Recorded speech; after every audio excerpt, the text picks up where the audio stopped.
standing next to the two familiar figures, the sleazy Calcraft, who was holding the lantern, and the elegant Mrs. Minerva Koloman, her pale face like silver underneath her crimson hood.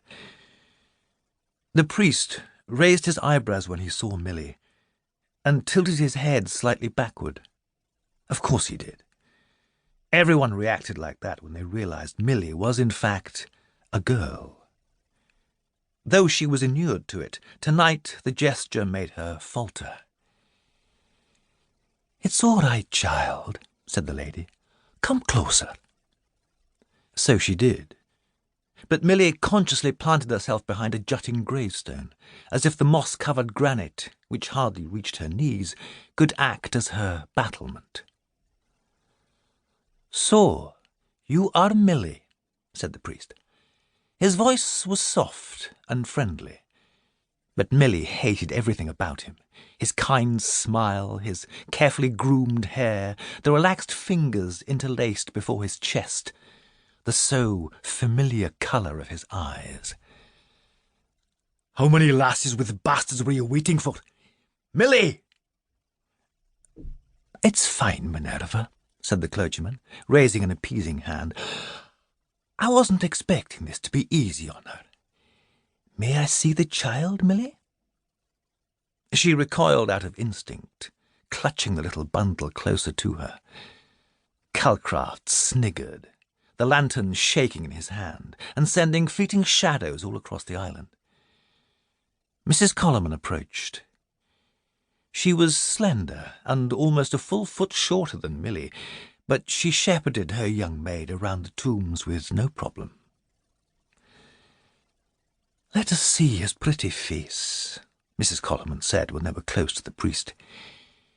She pulled back the edge of the blanket with great care, and they all envied the baby's placid, careless sleep. Mrs. Koloman sighed, looking at the surrounding graves.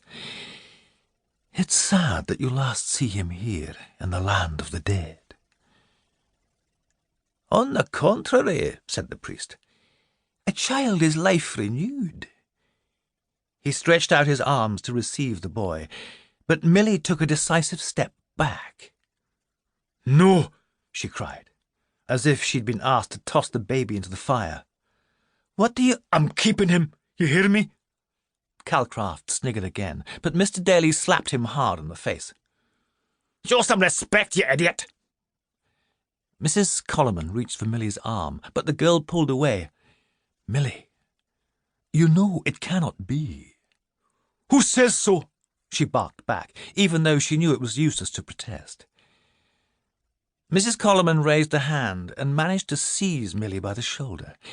"He will be well cared for, educated. He'll want for nothing. It will be the best for him. Think of the alternative." Milly felt the streams of tears rolling down her cheeks and heard herself sob. It was an awful noise. It sounded like someone else. "Here," said the priest, visibly intimidated. He warily slid his hand underneath the baby.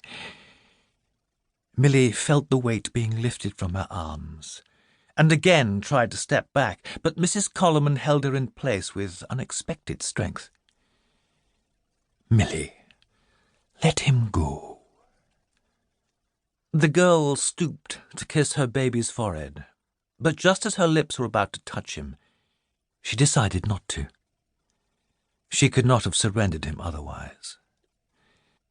It felt as though they were tearing off a part of her body.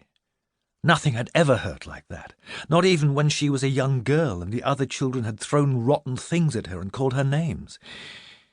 She would have gone through all that 100 times if it meant she could keep the boy. "Love is hard, my child," Mrs. Koloman whispered, patting her on the back, about to burst into tears herself.